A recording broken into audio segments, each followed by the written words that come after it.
RPTV news Bangla.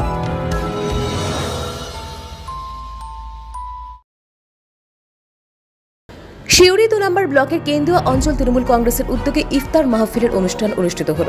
উপস্থিত ছিলেন block সভাপতি নুরুল ইসলাম, অঞ্চল সভাপতি জালাল উদ্দিন শেখ ও দলীয় নেতৃত্ব ও কর্মীবৃন্দ।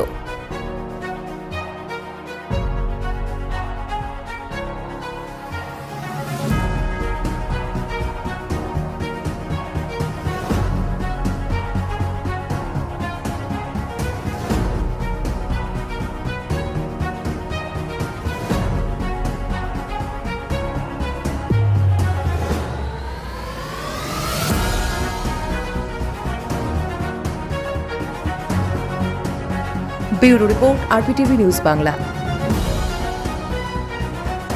RPTV News Bangla।